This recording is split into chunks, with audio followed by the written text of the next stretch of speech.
महाराष्ट्र का अगला सीएम कौन होगा, इसके लिए अभी थोड़ा और इंतजार करना पड़ सकता है, क्योंकि कल गृह मंत्री अमित शाह के साथ हुई महायुति की बैठक में कोई फैसला नहीं निकल पाया, जिसके बाद मुख्यमंत्री फेस के लिए कुछ दिन और इंतजार करना होगा। तो वहीं महाअघाड़ी चुनाव में करारी हार के बाद एक दूसरे पर हार का ठीकरा फोड़ रही है।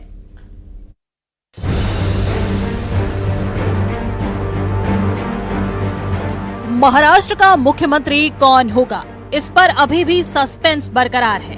दिल्ली में गुरुवार रात गृह मंत्री अमित शाह के साथ महायुति के तीनों नेताओं की बैठक के बाद भी महाराष्ट्र के मुख्यमंत्री पद को लेकर कोई ऐलान नहीं हो पाया है और अभी तक सरकार गठन को लेकर कोई प्रक्रिया भी आगे नहीं बढ़ी है। हालांकि सूत्रों के मुताबिक महाराष्ट्र में बीजेपी का ही मुख्यमंत्री होगा, जबकि शिवसेना और एनसीपी से डिप्टी सीएम होगा।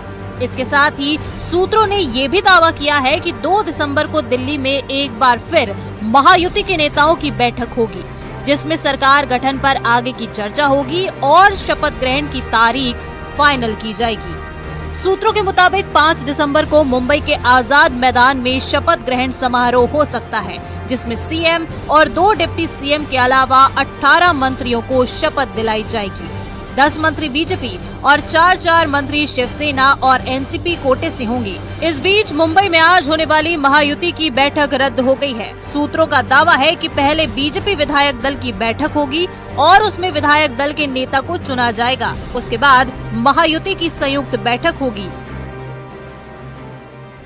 साहब कल 3:30-4 बजे तक दिल्ली में थे। दिल्ली से आने के बाद वो अभी निकल गए, कुछ भी नाराजी नहीं है। सम्मान पूर्वक मीटिंग अमित शाह साहब के साथ हो गई है। तीन जो नेता है, देवेंद्र जी, अजीत दादा और हमारे नेता एकनाथ शिंदे साहब, वो भी मीटिंग को थे और अच्छी तरह से सम्मान पूर्वक मीटिंग होगी। कोई भी नाराजी एकनाथ शिंदे साहब के तरफ से नहीं है। आपने अपनी बात रखी है और इसके ऊपर हमें ऐसा लगता है 1 या 2 दिन में महायुति के जो एनडीए के जो वरिष्ठ नेता है माननीय अमित शाह साहब या जेपी नड्डा साहब, उनकी तरफ से इसके ऊपर सॉल्यूशन जल्दी ही निकलेगा। उधर महाराष्ट्र विधानसभा चुनाव में मिली करारी शिकस्त के बाद महाविकास अघाड़ी में भी बैठकों का दौर जारी है, तो दूसरी तरफ चुनावी नतीजों से एमवीए में दरार पड़ती दिखाई दे रही है। उद्धव गुट के नेता अंबादास दानवे ने हार का ठीकरा सीधे कांग्रेस पर फोड़ दिया है और कांग्रेस के अति आत्मविश्वास को हार की वजह बताया। उद्धव ठाकरे साहब का चेहरा घोषित हुआ होता तो उनके द्वारा कोरोना काल के संकट समय में किए गए काम लोगों ने देखे हैं और बहुत सारी चीजें हैं, लेकिन अब